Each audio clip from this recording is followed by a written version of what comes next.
Hello बच्चों, कैसे हो आप। उम्मीद करता हूँ आप बहुत ही अच्छे होंगे, जहां भी होंगे स्वस्थ होंगे। बच्चों, आज हम आपके लिए जो टॉपिक लेकर आए हैं वो बहुत ही अच्छा टॉपिक है। आप देख सकते हैं, evaluate the integral only for partial fractions. इससे एक सवाल आपके एग्जाम में यार जरूर पूछा जाएगा। तो देख सकते हैं आपके सामने जो क्वेश्चन है, हमने लेट किया है I is equal to integration. आपको जिसका करना है वो सामने है, x square upon x square plus 4, एक ब्रैकेट में है, दूसरे ब्रैकेट में एक्स स्क्वायर प्लस 9 dx। अब हम इस तरह के सवाल का इंटीग्रेशन कैसे करते हैं बच्चों, ये हम आपको बताने जा रहे हैं। आप देखिए यहां पर भी एक्स स्क्वायर है, यहां पे भी एक्स स्क्वायर है, यहां पे भी एक्स स्क्वायर है। जब आपको ऐसा सवाल मिले तो आपको सीधा सा एक दिमाग लगाना है कि इस तरीके के सवाल को ओनली फॉर पार्शियल फ्रैक्शन से ही लगाएंगे। तो चलिए स्टार्ट करते हैं, बताते हैं कि भैया इसमें कैसे हम पार्शियल फ्रैक्शन लगा सकते हैं। तो सबसे पहले आपको क्या करना है, ये जो वैल्यू है इस वैल्यू में एक्स स्क्वायर की जगह लेट कर लीजिए X square is equal to Y. जी हाँ बच्चों, तो एक्स स्क्वायर की जगह हम क्या लगा देंगे, वाई। इंटीग्रेशन नहीं लगाएंगे, पार्शियल फ्रैक्शन के लिए यूज कर रहे हैं। तो आप कुछ देर के लिए इसको अलग से लिखिए, एक्स स्क्वायर की जगह वाई अपॉन एक्स स्क्वायर की जगह फिर से क्या है, वाई प्लस 4, और इसको इस तरह से बढ़ाइए और यहां पे भी लिखिए वाई प्लस 9। अब ये जो वैल्यू है ये आया तो इसी वैल्यू की जगह है, तो हमें क्या करना है कि इसको अब हम पार्शियल फ्रैक्शन से अलग कर लेंगे। देखिए होता क्या एक्चुअली कि अगर नीचे लीनियर है तो ऊपर आपको कांस्टेंट वैल्यू मानना है। ये भी देखिए लीनियर है, ये भी लीनियर है, तो ऊपर आप मान लीजिए ए, यहां कुछ भी हो बस ये ध्यान रखिएगा डिनोमिनेटर की जो पावर है वो क्या होना चाहिए, सॉरी न्यूमरेटर की जो पावर है वो डिनोमिनेटर से क्या होना चाहिए यार, छोटा होना चाहिए। तब आप आराम से पार्शियल फ्रैक्शन यहाँ पे अप्लाई कर सकते हैं। तो देखिए a अपॉन वाई प्लस 4, क्योंकि ये लीनियर था बच्चों इसलिए हमें ऊपर कांस्टेंट मानना है, नीचे आपको ये लीनियर वाला लिखना है अलग अलग करके। फिर आपको बीच में प्लस लगाना है, दूसरा लीनियर क्या है, y प्लस 9 है, और ऊपर क्या लिखेंगे, कांस्टेंट वैल्यू मान लीजिए दूसरा है b। तो ये आपको फिर से क्या करना है, लेट कर लेना है। अगर आप इतना काम कर लिए हैं तो काफी काम आसान हो गया है।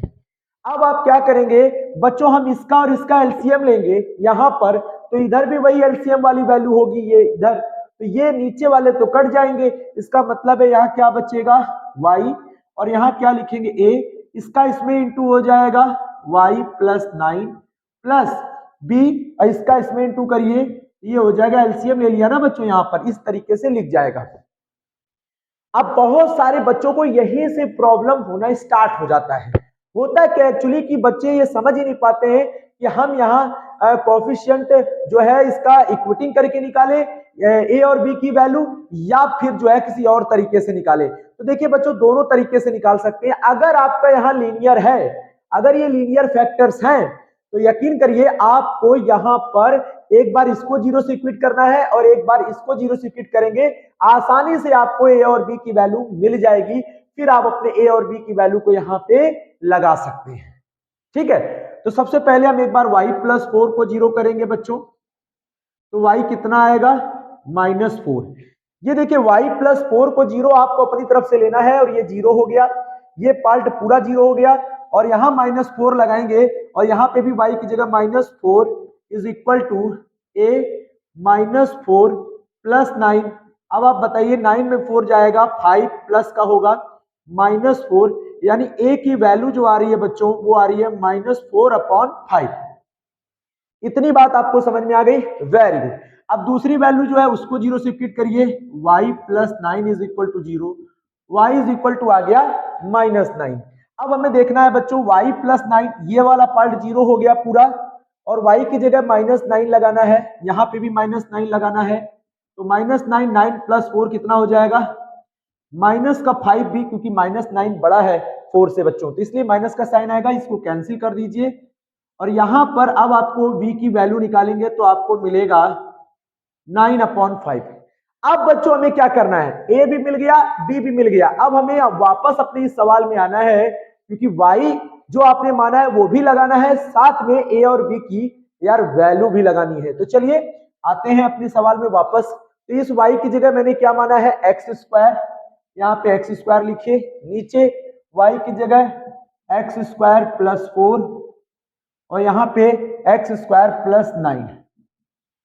ठीक है, इतना लिख लिया बच्चों, इक्वल लगाइए।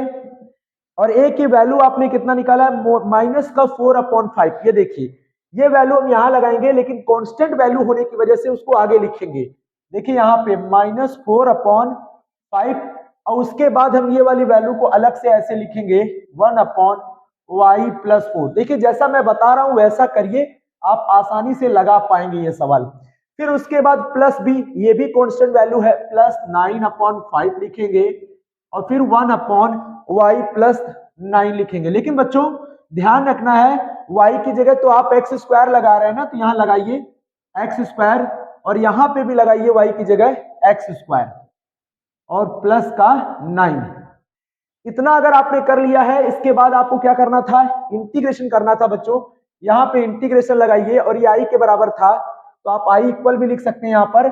और यहाँ देखिए क्या लगा है dx, तो ये dx लगाइए और इंटीग्रेशन जब इधर होगा तो इधर भी होंगे, इस पार्ट में भी होंगे, तो कांस्टेंट को आगे रखकर जो है आप इंटीग्रेशन का साइन लगाएंगे और साथ में लिखेंगे dx। क्या लिखेंगे dx, यहाँ पे भी इंटीग्रेशन का साइन और फिर dx। अब आसानी से आप इंटीग्रेशन कर पाएंगे इस सवाल का। तो -4/5 इंटीग्रेशन एक्स स्क्वायर प्लस 4 है बच्चों, 4 किसका स्क्वायर होता है 2 का, और 9/5 इंटीग्रेशन 1/x स्क्वायर और 9 किसका इंटीग्रेशन मतलब स्क्वायर किसका होता है 3 का। चलिए अब ये किसका फॉर्मूला है, ये किसका फॉर्मूला इंटीग्रेशन में, ये देख लीजिए, है ना। मैं डायरेक्ट लगा रहा हूं -4/5 integration 1/x square plus a square. मैं लिख देता हूं कि इस तरह के सवाल का इंटीग्रेशन क्या होता है। फॉर्मूला देख लीजिए, ये देखिए एक्स स्क्वायर प्लस ए स्क्वायर, एक्स स्क्वायर प्लस ए स्क्वायर। फॉर्मूला ये होता है बच्चों 1/a tan inverse x/a plus का c, ये होता है इसका फॉर्मूला। इस तरह का इंटीग्रेशन का फॉर्मूला ये होता है बच्चों। तो यहां पे आपको लिखना है 1/a, a हमारे पास क्या है 2 है, और लिखिए tan इनवर्स x कितना है बच्चों x है अपॉन a कितना है 2 है, एक ये हो गया प्लस 9/5 1/a कितना है यहाँ पर 3 है, और tan इनवर्स x कितना है x है अपॉन a कितना है 3 है, लास्ट में प्लस c कर दीजिए। अब थोड़ा सा इसको कट करेंगे तो यहाँ मिलेगा 2, तो -2/5, ठीक है, और यहाँ हो जाएगा tan इनवर्स x/2 और प्लस इसको कट करेंगे तो ये आएगा 3 3 जा 9, 3 3 जा 9 आएगा और 3/5 और यहाँ लिख जाएगा tan inverse x/3 plus c। ये आपका बच्चों आंसर है। बस ये देखिए ये है पार्शियल फ्रैक्शन से कैसे सवाल लगाया जाता है। आसानी से आप यहां से मार्क्स यार जुटा सकते हैं, बहुत ही आसान क्वेश्चन है, ओनली फॉर पार्शियल फ्रैक्शंस का, देख सकते हैं।